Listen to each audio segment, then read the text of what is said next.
भारत में मंदिरों का एक विविध संग्रह है जो प्रत्येक क्षेत्र की अनूठी कलात्मक परंपराओं को दर्शाता है। वैसे देखा जाए तो भारतीय मंदिर वास्तुकला को 3 विशिष्ट शैलियों में वर्गीकृत किया जा सकता है: नागर, उत्तर, द्रविड़, दक्षिण और वेसर, मिश्रित। इन शैलियों में से प्रत्येक की विशिष्ट विशेषताएं हैं जो इसे अन्य शैलियों से अलग करती हैं। फिर भी यह हिंदू मंदिर वास्तुकला के मौलिक सिद्धांतों का पालन करती है।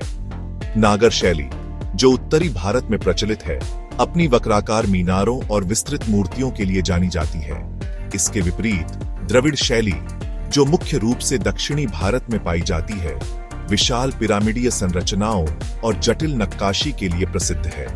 वेसर शैली इन दोनों शैलियों का एक सामंजस्यपूर्ण मिश्रण है, जो दोनों से तत्वों को उधार लेकर एक अनूठी वास्तुकला शब्दावली बनाती है। इन शैलियों का विकास गुप्त काल, 4ठी-6ठी शताब्दी ईस्वी से देखा जा सकता है, जो भारत में कला और वास्तुकला का स्वर्ण युग था। इस अवधि के दौरान मंदिर वास्तुकला के बुनियादी सिद्धांत स्थापित किए गए थे, जिन्हें बाद में देश के विभिन्न क्षेत्रों में विस्तृत और परिष्कृत किया गया।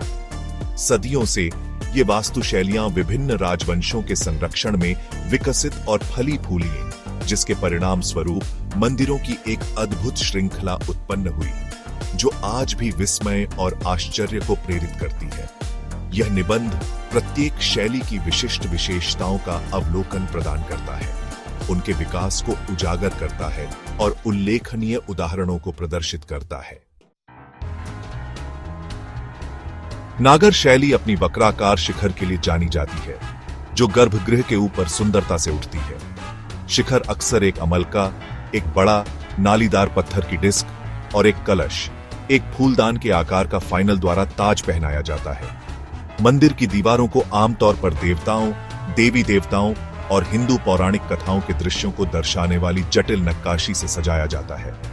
इसके विपरीत नागर शैली की वक्राकार मीनारों के विपरीत द्रविड़ शैली अपनी विशाल पिरामिडीय संरचनाओं के लिए जानी जाती है, जिन्हें विमाना कहा जाता है। ये बहुमंजिला संरचनाएं क्रमिक रूप से घटती हुई परतों से बनी होती है, जिनमें से प्रत्येक को विस्तृत नक्काशी और मूर्तियों से सजाया जाता है। मंदिर में प्रवेश आमतौर पर एक विशाल द्वार के माध्यम से होता है, जिसे गोपुरम कहा जाता है, जो अक्सर विमाना से ऊंचा होता है।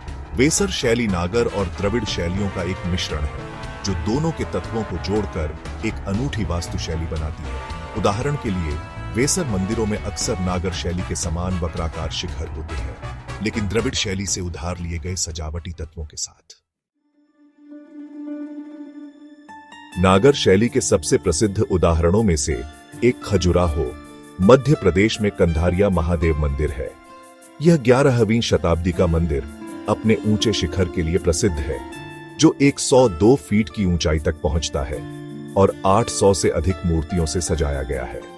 द्रविड़ शैली का एक शानदार उदाहरण तंजावुर, तमिलनाडु में बृहदेश्वर मंदिर है। 11वीं शताब्दी में चोल राजा आय द्वारा निर्मित इस मंदिर में एक ऊंचा विमाना है, जो 216 फीट की ऊंचाई तक पहुंचता है, जिससे यह दुनिया की सबसे ऊंची मंदिर संरचनाओं में से एक बन जाता है। वेसर शैली का एक उल्लेखनीय उदाहरण कर्नाटक के हलेबीडु में होयसलेश्वर मंदिर है। 12वीं शताब्दी में होयसला राजा विष्णुवर्धन द्वारा निर्मित यह मंदिर अपनी जटिल नक्काशी के लिए प्रसिद्ध है, जो इसकी सतह के लगभग हर इंच को कवर करती है। नागर, द्रविड़ और वेसर शैलियां भारत की समृद्ध कलात्मक विरासत का शिखर हैं। ये शैलियां अपने वास्तुशिल्प शब्दावली में विशिष्ट होने के बावजूद एक सामान्य आध्यात्मिक सार को साझा करती है, जो हिंदू धर्म के मौलिक विश्वासों और प्रथाओं को दर्शाती है।